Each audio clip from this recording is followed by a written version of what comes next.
Hello everyone, welcome to your YouTube channel Padhai mania. और आज हम आपके साथ डिस्कस करेंगे टॉप 10 बैंकिंग एमसीक्यूज़ जो आपके UGC net exam, GIC commerce exam, UP PGT commerce और असिस्टेंट प्रोफेसर एग्ज़ाम के लिए बहुत हेल्पफुल होने वाले हैं। चलिए वीडियो को स्टार्ट करते हैं। सबसे पहला क्वेश्चन है, imperial bank was established on 27 Jain 1921 on the advice of. Imperial bank establish हुआ था 27 जैन 1921 को जेएम कीन्स की एडवाइस पे।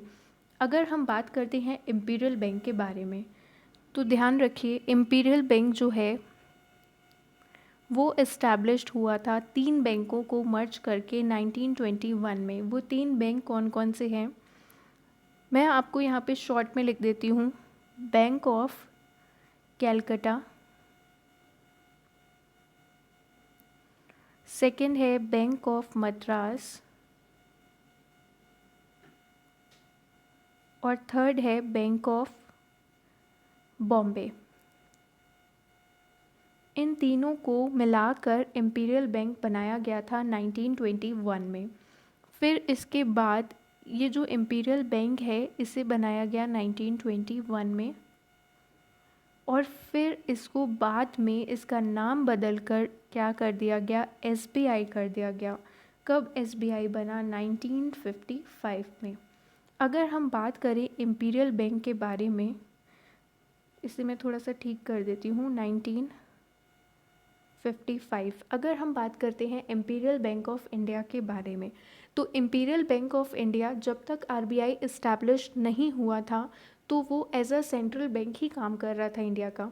मतलब कि वो आरबीआई वाले ही फंक्शंस कर रहा था, जैसे banker to government, banker to banks, और ये सब काम जो था वो इम्पीरियल बैंक कर रहा था टिल 1935। लेकिन 1935 के बाद जैसे ही आरबीआई इस्टेब्लिश्ड हुआ तो उसके ये जो काम थे वो तभी हो गए, मतलब तभी ये इम्पीरियल बैंक काम करेगा as a function of RBI, जहाँ पे आरबीआई नहीं है। आज भी स्टेट बैंक ऑफ इंडिया जो है वो आरबीआई का एजेंट बन के काम करता है, वहाँ वहाँ जगह जहाँ जहाँ आरबीआई की ब्रांचेस नहीं हैं। तो इम्पीरियल बैंक में बहुत सारी कमियां थी, इस वजह से एक आरबीआई की नीड पड़ी और आरबीआई जो था उसे इस्टेब्लिश किया गया। इम्पीरियल बैंक जो था वो एक सेंट्रल बैंक की तरह भी काम कर रहा था और कमर्शियल बैंक की तरह भी काम कर रहा था। लेकिन देश को एक सेंट्रल बैंक की नीड थी उस टाइम, क्योंकि सेंट्रल बैंक और कमर्शियल बैंक में डिफरेंस है। कमर्शियल बैंक जो होते हैं वो प्रॉफिट ज़्यादा कमाने में लगे रहते हैं, और सेंट्रल बैंक जो होते हैं वो प्रॉफिट नहीं बल्कि सर्व करना सोसाइटी को, बैंकिंग फैसिलिटीज़ प्रोवाइड करना सोसाइटी को, और इनका किसी से भी कंपटीशन नहीं रहता है सेंट्रल बैंक का। इसलिए जो था वो इम्पीरियल बैंक में बहुत सारी कमियां थी, तो आरबीआई की नीड पड़ी कि एक सेंट्रल बैंक होना चाहिए इंडिया का। चलिए नेक्स्ट क्वेश्चन की तरफ मूव करते हैं। In India the commercial banks are given license of operation by. India में जो कमर्शियल बैंक्स हैं उन्हें लाइसेंस कौन देता है ऑपरेशन के लिए, तो उन्हें लाइसेंस मिलता है बैंकिंग कंपनीज रेगुलेशन एक्ट 1949 के थ्रू। किसी भी कोई भी ऐसा मतलब बैंकिंग कंपनी जो भी है वो बैंकिंग का काम करना चाहती है तो उसे क्या करना पड़ेगा, लाइसेंस लेना पड़ेगा, और ये लाइसेंस उसे मिलता है बैंकिंग कंपनीज रेगुलेशन एक्ट 1949 के सेक्शन नंबर 22 से मिलता है। ये भी आप ध्यान रखिएगा।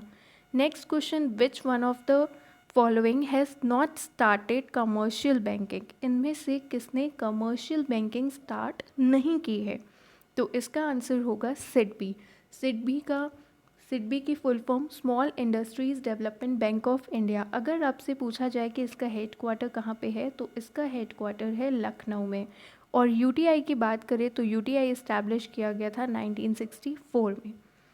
चलिए नेक्स्ट की तरफ मूव करते हैं। What is OTP in credit card transactions. Credit card transactions में ओटीपी क्या होता है, ओटीपी की फुल फॉर्म क्या होती है, तो ओटीपी जो होता है वो वन टाइम पासवर्ड होता है और आपके 10 मिनट्स तक के लिए इसकी वैलिडिटी रहती है। और अगर आपसे पूछा जाए कि ओटीपी कितने डिजिट्स का होता है, तो ओटीपी जो होता है वो 6 डिजिट्स का होता है। यहाँ पर मैं आपको और भी कुछ लिखवाना चाहती हूँ, उसे लिख लीजिएगा। अगर आपसे पूछा जाए पेन के बारे में, आधार के बारे में, आईएफएससी कोड के बारे में, और MICR के बारे में, GSTN के बारे में। तो इनकी जो डिजिट्स होती हैं या अल्फ़ा न्यूमेरिक जो भी होता है वो मैं आपको बताती हूँ। IFSC कोड 11 डिजिट्स का होता है। ये बैंकों का या ये IFSC कोड का इस्तेमाल फ़ंड्स को ट्रांसफ़र करने के लिए किया जाता है। आधार कितने डिजिट्स का होता है? 12 डिजिट्स का होता है। इसे मैं थोड़ा सा चेंज करती हूँ क्योंकि बहुत ज़्यादा ही लाइट हो गया है। देखिए IFSC 11, आधार जो है वो 12 और पेन जो है वो अल्फ़ा न्यूमेरिक का होता है और ये होता है 10 का, मतलब इसमें 10 टोटल होती हैं चाहे वो अल्फ़ा हो या न्यूमेरिक हो। और MICR की बात करें तो 9 और GSTN 15 और OTP मैंने आपको बता ही दिया, OTP जो है वो 6 का होता है। चलिए MICR का यूज़ जो होता है वो चेक्स के लिए होता है। मैग्नेटिक इंक कैरेक्टर रिकॉग्निशन इसकी फुल फॉर्म है। ये आप ज़रूर ध्यान रखिएगा। कई बार ये जो क्वेश्चंस होते हैं ना वो वाइवास वगैरह में बहुत पूछे जाते हैं, तो इसका स्क्रीनशॉट भी ले सकते हैं। नेक्स्ट की तरफ मूव करते हैं तो इसका जो राइट आंसर होगा आपका वो क्या होगा? 1 time password. Next, the success of e banking. E banking की सक्सेस किस पे डिपेंड करती है? तो पहला है multi layer security system. Yes, e banking मतलब electronic banking, internet banking, multi layer security system. काफ़ी सारी लेयर्स होनी चाहिए सिक्योरिटी की। यस, अगर आप ऑनलाइन बैंकिंग कर रहे हो या ई बैंकिंग का यूज़ कर रहे हो तो उसमें सिक्योरिटी तो होनी ज़रूरी ही है। मल्टी लेयर हो तो वो तो और अच्छी बात है। रिस्क और surveillance management, yes, risk management भी होना चाहिए, ये भी पॉजिटिव पॉइंट है। आप कभी भी एग्ज़ाम में बैठो तो ये देखो कि पॉजिटिव पॉइंट कौन सा है और नेगेटिव कौन सा जा रहा है, तो आपका आधे से ज़्यादा क्वेश्चन जो है वो सॉल्व हो जाएगा। फिर इसके बाद है अपडेटेड फ्लॉलेस सॉफ्टवेयर्स। ये भी अच्छा है कि फ्लॉलेस सॉफ्टवेयर्स होने चाहिए, अपडेटेड होना चाहिए। फ्लॉलेस का मतलब होता है कि मिस्टेक ना हो, उसमें कोई भी कमी ना हो उसमें, ये भी अच्छा पॉइंट है, ये भी पॉजिटिव है। और स्ट्रिंजेंट लीगल फ्रेमवर्क, स्ट्रिंजेंट का मतलब होता है कि बहुत ज़्यादा स्ट्रिक्ट लीगल फ्रेमवर्क ना हो, ऐसा ये पॉइंट जो है this is not positive at all, क्योंकि लीगल फ्रेमवर्क स्ट्रिंजेंट नहीं होने चाहिए, थोड़े से रिलैक्सिबल होने चाहिए या फ्लेक्सिबल होने चाहिए। Stringent is not a positive word. ठीक है, तो इसका जो राइट आंसर होगा वो होगा फर्स्ट, सेकेंड एंड थर्ड। तो इसका राइट आंसर है फर्स्ट, सेकेंड एंड थर्ड। चलिए नेक्स्ट क्वेश्चन की तरफ मूव करते हैं। Reserve Bank of India control the activities of some of the following banks in India.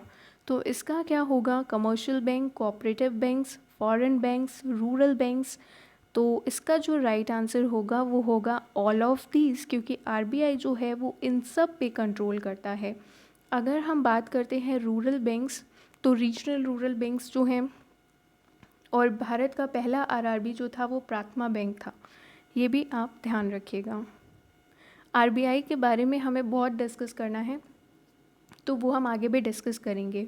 Call money rate applicable होता है बहुत शॉर्ट पीरियड के लिए, और इसका रिलेशन किससे है? Inter bank advances, bank to reserve bank advances, reserve bank to bank advances, commercial banks to industrial bank advances. तो कॉल मनी रेट जो होता है वो एप्लीकेबल होता है इंटर बैंक एडवांसेस में, मतलब एक बैंक जो है वो दूसरे बैंक के साथ अगर कोई ट्रांजैक्शन कर रहे हैं या एडवांसेस कर रहे हैं तो उसके लिए। और कॉल मनी रेट जो होता है ये बहुत ही शॉर्ट पीरियड के लिए होता है, ये 1 डे के लिए ही होता है। और अगर 1 डे से ज़्यादा हो जाए, यहाँ पर मैं आपको लिखकर बताती हूँ, कॉल मनी रेट जो होता है ये 1 डे के लिए होता है। और नोटिस मनी होता है, एक टर्म मनी होता है, और एक होता है टर्म मनी। नोटिस मनी जो होता है ये 1 से लेकर 14 डेज़ तक के लिए होता है, और टर्म मनी जो होता है ये 15 डेज़ या 15 से ज़्यादा डेज़ के लिए होता है। तो एक बार मैं फिर से रिकॉल कर देती हूँ, कॉल मनी जो होता है, कॉल मनी रेट जो होता है वो बहुत छोटे पीरियड के लिए होता है, सिर्फ 1 डे के लिए होता है। और 1 दिन से ज़्यादा के लिए जो होता है, 1 दिन से ज़्यादा पर 14 डेज़ तक के लिए होता है आपका नोटिस मनी। और 14 डेज़ से ज़्यादा मतलब 15 डेज़ या 15 डेज़ से ज़्यादा के लिए जो होता है वो होता है term money. Next, which one of the following are included under representation functions of a bank? इनमें से कौन से रिप्रेजेंटेटिव फंक्शंस के तौर पर बैंक का इंक्लूडेड है? पहला पॉइंट है payment of cheques and bills, providing remittance facilities, underwriting of securities, advancing clean credit, allowing overdrafts on current account, purchase and sale of securities। पहले बात करते हैं रिप्रेजेंटेटिव फंक्शंस की क्या बात होती है। जैसे कि मान लीजिए आपने क्या किया, अपनी जो विल वगैरह है या आपका जो भी है, आप नॉमिनी हो किसी अकाउंट के या कुछ भी ऐसी चीज़ है, तो जब आपकी डेथ हो जाती है तो बैंक डिसाइड करता है कि आपकी जो विल है वो किसको मिलनी चाहिए या क्या है कि आपका जो अकाउंट है उसका पैसा आप किसको मिलना चाहिए, है ना। तो ये बैंक क्या करता है, एज अ ट्रस्टी आपके अकाउंट को होल्ड करता है। तो रिप्रेजेंटेशन का मतलब होता है कि कस्टमर के बिहाफ में वो क्या फंक्शंस देता है। चेक और बिल्स की पेमेंट भी करता है। जैसे मान लीजिए कोई पेमेंट है आपकी तो वो भी बैंक आपके बिहाफ में कर देता है। Providing remittance facilities, remittance facility का मतलब होता है कि फ़ंड को ट्रांसफ़र करना एक जगह से दूसरी जगह, तो वो भी बैंक आपके बिहाफ में काम करता है। अंडर राइटिंग ऑफ सिक्योरिटीज़ भी करता है। देखिए इसमें आप सीधे से कैसे ऑब्ज़र्व करोगे, ओवरड्राफ्ट देना करेंट अकाउंट में, ये कोई बैंक आपका रिप्रेजेंटेटिव बनकर नहीं दे रहा है, बल्कि ये तो बैंक का नॉर्मल फंक्शन है आपको लोन प्रोवाइड करना। यहाँ पर है एडवांसिंग क्लीन क्रेडिट, बैंक के मेन फंक्शंस क्या होते हैं, आपसे डिपॉजिट्स को एक्सेप्ट करना और आपको लोन देना। तो ओवरड्राफ्ट की फैसिलिटी देना, this is a primary function of a bank. तो ये कोई आपका रिप्रेजेंटेटिव बनकर नहीं दे रहा है, और ओवरड्राफ्ट अगर आप ले भी रहे हो तो उस पर बैंक इंटरेस्ट चार्ज करेगा आपसे, ठीक है। और क्लीन क्रेडिट देना, लोन देना, तो ये भी कोई रिप्रेजेंटेटिव के तौर पे नहीं है। तो अगर आप इन दोनों को देखोगे तो ये जिस भी ऑप्शंस में आ रहे हैं आप उन्हें कैंसिल आउट कर सकते हो। तो फोर्थ एंड फिफ्थ वाला देखिए, फोर्थ एंड फिफ्थ कहाँ कहाँ आ रहा है, फोर्थ इसमें आ गया, फिफ्थ इसमें आ गया, फिफ्थ इसमें आ गया, तो राइट वन क्या हो जाएगा, first second third and sixth. इसके पीछे का रीज़न है, आप खुद ध्यान देना कि रिप्रेजेंटेटिव का मतलब होता है कि आपके बिहाफ में काम करना। तो जैसे कि आपके चेक्स और बिल्स की पेमेंट बैंक कर देता है, रेमिटेंस फैसिलिटीज़ देता है, मतलब एक आपका जो फ़ंड है वो एक जगह से दूसरी जगह ट्रांसफ़र करने का, सिक्योरिटीज़ को ख़रीदने बेचने का या अंडर राइट करने का। लेकिन लोन देना तो वो बैंक आपको आपके बिहाफ पे तो लोन नहीं दे रहा ना, अपने बिहाफ पे, वो अपने मेन फंक्शन है बैंक का, इसलिए वो आपको लोन दे रहा है। तो इस वजह से ये दोनों तो बिल्कुल भी नहीं होने वाले हैं। चलिए next, who is the physical agent and adviser to government in monetary financial matters? तो इसका जो राइट आंसर है वो है आरबीआई। अगर हम आरबीआई की बात करें तो आरबीआई इस्टेब्लिश्ड हुआ था 1 अप्रैल, थोड़ा सा स्पेस लेकर बताती हूँ। आरबीआई इस्टेब्लिश्ड हुआ था 1 अप्रैल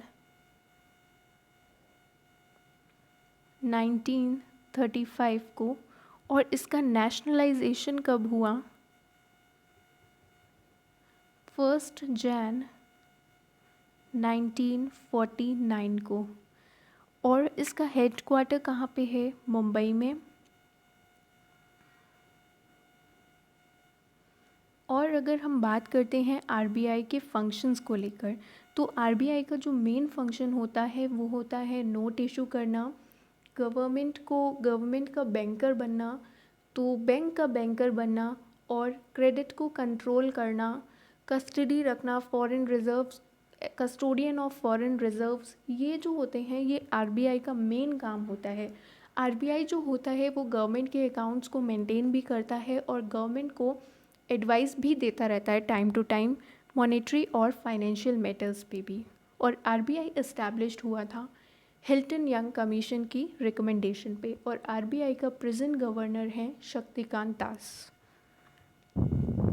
चलिए नेक्स्ट, जब आरबीआई लोन देता है कमर्शियल बैंक को और चार्ज करता है उस पर इंटरेस्ट, तो उसे हम क्या बोलते हैं? जब आरबीआई लोन देता है किसी भी कमर्शियल बैंक को और उस पर क्या करता है, इंटरेस्ट रेट चार्ज करता है, तो इसे हम कहते हैं रेपो रेट। देखिए रेपो रेट और रिवर्स रेपो रेट में बहुत सारे लोग कंफ्यूज्ड हो जाते हैं। रेपो रेट का मतलब जब आरबीआई कमर्शियल बैंक्स को लोन देता है, और रिवर्स रेपो रेट का मतलब होता है कि जब आरबीआई कमर्शियल बैंक से लोन लेता है तो उसे हम रिवर्स रेपो रेट कहते हैं।